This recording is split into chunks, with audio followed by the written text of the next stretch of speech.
Get away from that cake! What? I wasn't doing anything. Somebody stop her! I saw you put something in your purse! You're crazy! Marcus, what's happening? Vanessa? I just wanted to talk! She's lying! Call 911! No! Step away from the cake! You can't arrest me! Hands behind your back, now! The wedding was everything Ashley and I had planned for 14 months. The venue was a converted barn outside Nashville, Tennessee. White fairy lights strung across exposed wooden beams, wildflowers and mason jars on every table, the particular golden afternoon light that makes everything look like a photograph before anyone has taken one. 212 guests, a live band that had been playing since 4 in the afternoon, a 4-tier cake on a table near the entrance decorated with fresh flowers that Ashley had chosen herself from a florist in downtown Nashville 3 weeks earlier. Everything was perfect. I had known Ashley for 6 years and loved her for 5 of them. We had met at a mutual friend's cookout in Brentwood on a Saturday afternoon when she spilled lemonade on my shirt and spent the rest of the afternoon apologizing and making me laugh about it. I had known by the end of that afternoon that something significant had happened. I had been right. My name is Marcus Williams. I was 34 years old on my wedding day, standing at the front of a converted barn in a suit I had spent 3 weeks choosing, watching the doors at the back of the room and waiting for Ashley to walk through them. What I did not know was that somewhere in that venue, moving quietly among 212 guests with the particular invisibility of someone who has dressed carefully enough to belong, was a woman named Vanessa. Vanessa and I had dated for 2 years before Ashley. The relationship had ended 3 years ago. It had not ended well. Not because I had been cruel, but because Vanessa had not accepted that it was ending. And the gap between my certainty that it was over and her certainty that it was not had created a period of difficulty that I was not going to detail here, except to say that it had eventually resolved itself, as these things do, into distance and silence, and the assumption that enough time had passed that the chapter was closed. I had not invited her to my wedding. She had come anyway. The person who saw her first was my Aunt Dorothy.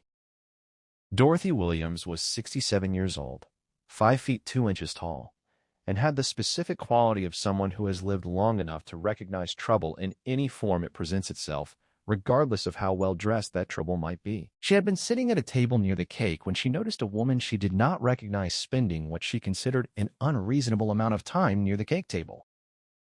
Dorothy told me later that it was not one thing, but a combination of things that made her watch. The way the woman kept looking around the room while facing the cake, the way she positioned herself between the cake table and the rest of the room, blocking the sightline from most angles, the way her hand went to her purse and stayed there. Dorothy got up from her table. She walked across the room with the unhurried purpose of an older woman moving through a venue and positioned herself 3 feet from the cake table with a glass of punch and watched. What she saw made her put the punch down. The woman, Vanessa, had opened her purse. She had removed a small object. She was leaning toward the cake. Dorothy crossed those 3 feet in approximately 2 seconds. What followed was heard by every single person in that converted barn. Dorothy's voice, when she chooses to deploy it at full volume, is a remarkable instrument. It has the carrying quality of something built for exactly this purpose, to be heard over noise, over music, over the ambient sound of 200 people at a wedding reception. She said, "What in the name of God do you think you are doing to that cake?" 67 years old, 5 foot 2, and she caught what 200 people missed. Stay right here because the next 2 minutes change everything. Subscribe to Whispered Confessions right now. If you are new here, hit that notification bell. You do not want to miss what happens when the police arrive. Let us finish this story. The music stopped. 212 people turned simultaneously toward the cake table, where a 67-year-old woman in a yellow dress was standing between a stranger and a 4-tier wedding cake with the posture of someone who has no intention of moving. Vanessa froze. Dorothy grabbed her wrist. She said, "You do not move 1 more inch until somebody tells me what is in that purse." Ashley appeared beside me. She grabbed my arm. She said, "Marcus, who is that?" I looked across the room. My stomach dropped through the floor of that barn. I said, "Call 911." I moved through the crowd. People parted. By the time I reached the cake table, Dorothy had Vanessa's wrist in one hand and had knocked the purse to the floor with the other. The contents had scattered across the hardwood. Among them, a small glass vial. Clear liquid. No label. Vanessa was saying it was nothing.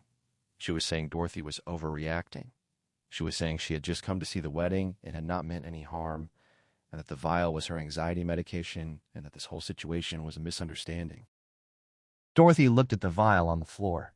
Then she looked at Vanessa. She said, "Anxiety medication does not come in a glass vial with no label, baby. Try again." I crouched down. I looked at the vial without touching it. I stood back up.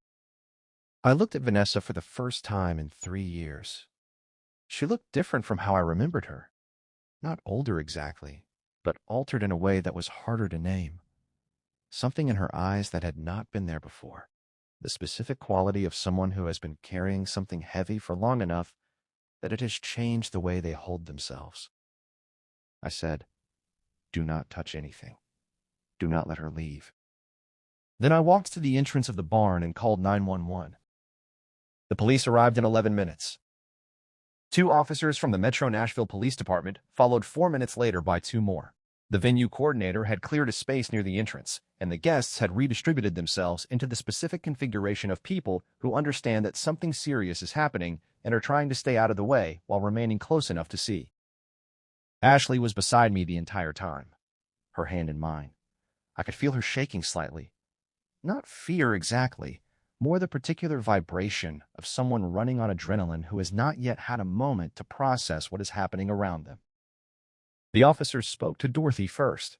She gave her account with the precise detail of someone who had been paying full attention and had a clear memory of exactly what she had observed. She was calm and specific and left no ambiguity about the sequence of events. Then they spoke to Vanessa. The story she told the officers went through 3 versions in approximately 8 minutes. The first version was the misunderstanding version. She had been invited, there was confusion, she had not done anything wrong. The officers asked who had invited her. She could not produce a name. The second version involved her just wanting to see the wedding from a distance and meaning no harm. The officers asked about the vial. She said it was medication. They asked what medication. She could not name it. The third version was silence. The specific silence of someone who has run out of versions and is waiting to see what happens next. The vial was collected as evidence. Vanessa was placed under arrest on suspicion of trespassing and possession of an unknown substance with suspicious circumstances. She was walked out of that barn in handcuffs past 212 people in formal wear and driven away in a police cruiser. Dorothy watched the cruiser leave from the entrance of the barn with her arms folded and the expression of a woman who has completed a task to her satisfaction. Then she turned around and walked back inside and picked up her punch from where she had left it. The guests were remarkable. I do not know what I expected from 200 people who had just watched a woman be arrested at a wedding, but what I got was not it. Within 20 minutes of the police leaving, the band had started playing again, and the venue coordinator had quietly removed the cake for evidence collection and replaced it with a sheet cake from the kitchen backup that the venue apparently kept for exactly these kinds of emergencies, which suggested that the converted barn outside Nashville had seen more than its share of wedding drama, but this was not the moment to inquire further. Ashley and I had a conversation in a small room off the main hall while the guests resumed their celebrating. She was steady in the way of someone who has processed the shock and come out the other side of it still standing. She asked me about Vanessa. I told her everything there was to tell. The 2-year relationship, the difficult ending, the 3 years of silence, the fact that I had not known she was in Nashville, the fact that I had absolutely not invited her. Ashley listened to all of it without interrupting. When I finished, she was quiet for a moment. Then she said, "Is there anything else I need to know?" I said, "No. That is everything." She looked at me for a long moment with the specific assessment of someone deciding whether they believe what they have just been told. Then she took my hand and said, "Okay. Let us go back to our wedding." We went back to our wedding. We danced. We ate the sheet cake, which was, according to Dorothy, who had strong opinions about baked goods, actually better than the original. We said our thank yous and our goodbyes, and by 11 that night, the converted barn was quiet, and Ashley and I were in the car heading to the hotel where we were staying before our honeymoon flight the following morning. Ashley fell asleep in the passenger seat 20 minutes into the drive. I drove through the Tennessee night with the window slightly open and thought about the evening. The lab results on the vial came back 6 days later while we were in Cancun. My brother texted me the information he had received from a contact at the department. The substance in the vial was a concentrated compound, not immediately fatal in the quantity present, but sufficient to cause serious illness. The charge against Vanessa had been upgraded accordingly. I read the message sitting on a beach in Cancun with Ashley asleep on the sun lounger beside me, and I thought about the 4-tier cake with the fresh flowers. About 212 people, about what the evening might have looked like if Dorothy had not been sitting at that particular table with her particular 67 years of experience, reading situations that needed reading. I put my phone away. Ashley stirred. She opened her eyes and looked at me and said, "Everything okay?" I looked at her. My wife, 1 week married. I said, "Everything is perfect." She closed her eyes again. I looked out at the ocean and thought about Aunt Dorothy in her yellow dress and her carrying voice and the 3 feet she had crossed in approximately 2 seconds. I was going to buy her the most expensive gift I could find when we got back to Nashville. Whatever she wanted. No limit? She had earned it. Vanessa faced charges of criminal trespass, attempted poisoning, and possession of a harmful substance with intent. The case went through the Tennessee court system over the following 8 months. She was convicted on all 3 counts. The sentence included prison time and a permanent restraining order covering myself, Ashley, and all members of both our immediate families. I was not present for the sentencing. Ashley and I had decided together that we did not need to be in that courtroom.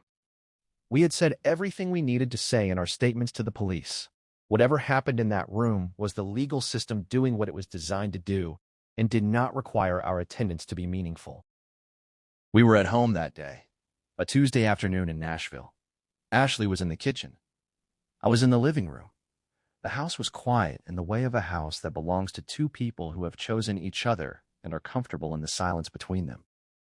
My phone buzzed, a news alert with the sentencing details. I read it. I put the phone down. Ashley called from the kitchen. "Lunch is ready." I got up. I walked to the kitchen. I sat down at the table. She put the food in front of me. She sat across from me. She looked at my face and understood from it what the phone notification had been. She reached across the table and put her hand over mine. She said, "It is over." I turned my hand over and held hers. I said, "Yeah, it is over." We ate lunch. The Nashville afternoon went on around us the way afternoons do. Indifferent to drama, indifferent to history, just light and time moving forward at their usual pace. That was enough. That was more than enough. She came to destroy the happiest day of his life. A 67-year-old woman in a yellow dress made sure she failed. Drop a comment below. What would you have done if you were Marcus at that cake table? Subscribe to Whispered Confessions right now. Share this video with someone today. Next week, we have something that will completely blow your mind. I will see you then.